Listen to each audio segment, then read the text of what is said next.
Harakiri for the Sky, Scorched Earth album review. Let's chat about it. Hey friends, what's going on? John here from What's Spinning here tonight to chat about this latest album from Austrian black metal outfit, Harakiri for the Sky. They've been at it since the mid-2010s, and since their arrival, they've become one of my favorites in the modern black metal scene, usually blending old school black metal alongside of some Blackgaze and some nods to post-metal as well, and usually paired alongside of some very emotionally potent lyrics. Their self-titled debut came out in 2012, and at the time I enjoyed it, but over the years I've only loved it more and more. It's their shortest and easiest work to get into, but that doesn't really make it step away from just how heavy their later stuff was. Also massively depressive at times, but man does it ever have some great cuts like 219 Psychosis. I thought that I had found my new favorite band in metal, but there were a few short years where I was kind of underwhelmed by what they were doing.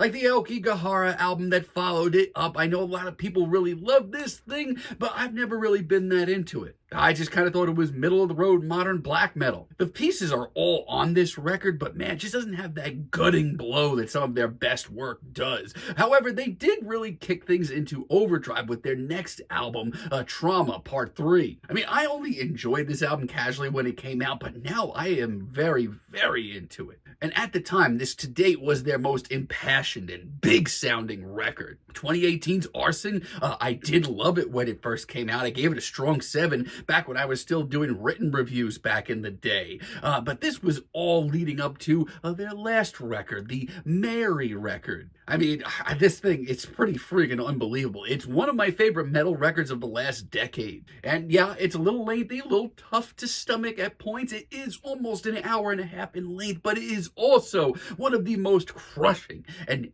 epic and emotional and just intense metal records I've heard in years. Needless to say, I've been pretty freaking hyped for this record. And not only that, but they've been dropping some really great singles leading up to this thing. And to kick things off on this record, we get Heal Me featuring Austere. And honestly, it's everything I could have hoped for in a single. Initially, I was a little bit middle of the road on it when it first dropped, but it's grown on me immensely. I mean, it is so emotionally charged. It is so bruised. Michael on vocals here, he is just so commanding and has been over the years, but on this track, he just sounds exhausted in the best possible way. I mean, everything about this track just sounds like it's being ripped out of him and spat back out. And instrumentally, you know what you're going to hear. You're going to hear the spiraling guitars, the thunderous drums, and it's all here. And everything about this track just works. I mean, the guitars, they are kind of catchy at points, but not to the point where it takes away from just how heavy this track is. And some of the later guitar solos we have are spicy. It only gets more heavy and more intense. It is a great intro. Then we have Keep Me Longing, another single that was dropped from this record. Another one that I was kind of middle of the road on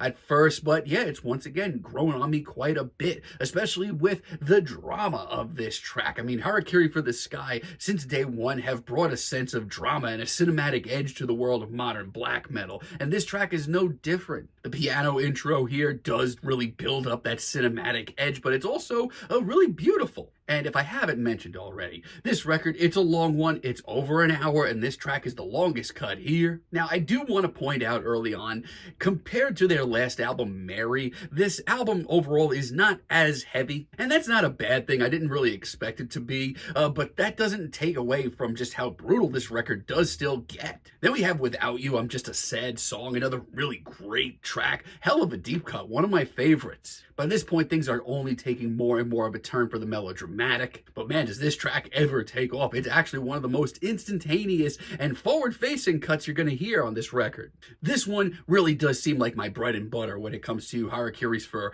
the Sky's music. The verses here, they're a little bit more laid back, a little bit more hushed. At the very least, they have this very streamlined, adventurous feeling, but they all come together always for this big, crushing chorus. Once again, we have another very long cut. This one is once again over 10 minutes long. wrong, but I really do feel like Harakiri for the Sky do a great job of just bringing their music to life and letting us into their world. There's also a level of whimsicality to this track in a weird way that I just can't help but eating up. Like those pianos floating through the track are just so infectious. From a playing perspective, this also might just be their best track here. Like the absolute blizzard that we get halfway through is incredible. Now, I will say this. I don't think that this album really adds up to their last record. It's not nearly as good, which, once again, I did not really expect. And sadly, things get a little faceless from time to time here. Like No Graves But the Sea, for example. Not exactly the worst cut I've ever heard from them, but definitely one of the weaker ones here.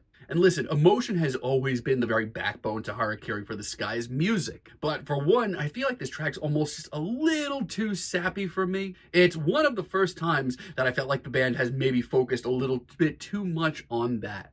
It's still really heavy, but something about this cut just comes off really faceless to me. It sounds like just the who's who of modern black metal just trying to be a little bit more emotional, but kind of whiffing it. And let me tell you, because of that, this 8-minute cut drags so much. Also, Too Late for Goodbyes is not nearly the band's best work. As a matter of fact, I think it's the worst cut here. The thing is, black metal is actually in a pretty decent spot right now in our modern times. However, it is also a slippery slope. Things can get faceless really fast, and once again, we get that here. It's easily the most faceless and directionless track that I've heard on this record. Also, this one features Svalbard, and I don't necessarily have an issue with them, but of all the guests on this record, which there are a handful, they are easily the least interesting. Personally, I just feel like Harakiri for the Sky can do a little bit better, and they do with the rest of this record. I mean, my thoughts on With Autumn I'll Surrender have not changed at all. One of my favorite 50 singles of the year last year. I mean, this track, it's a journey. You want a journey? Here it is. Everything from the pounding drums to Michael's vocals. The band sounds exhausted once again, in the best way. Everything about this cut just amps me up beyond belief.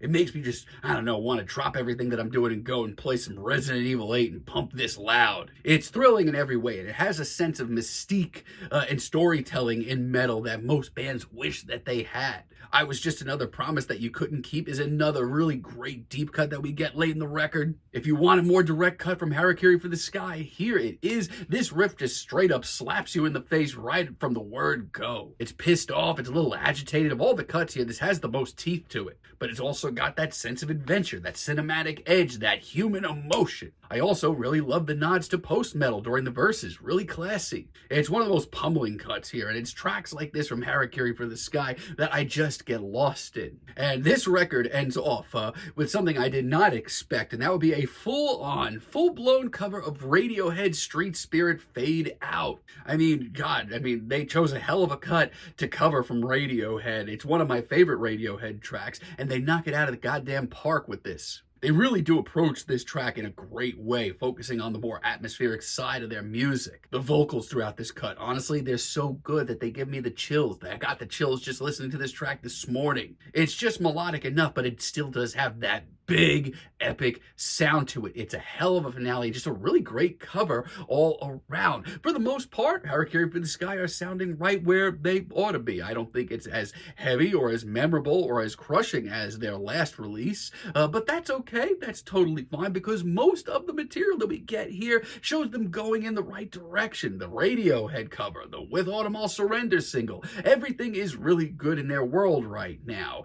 They just need to be a little bit more careful because things do get a little bit more faceless this time around. However, I do enjoy that more eyes are on Harakiri for the Sky's music more than ever, I feel like, with this release. I'm feeling a very decent 7 on this record, but let me know what you all think down below. If you like the video, be sure to give us a like, give us a subscribe, and let me know down below what you would like for me to chat about in the future. And until next time, have a great day, friends.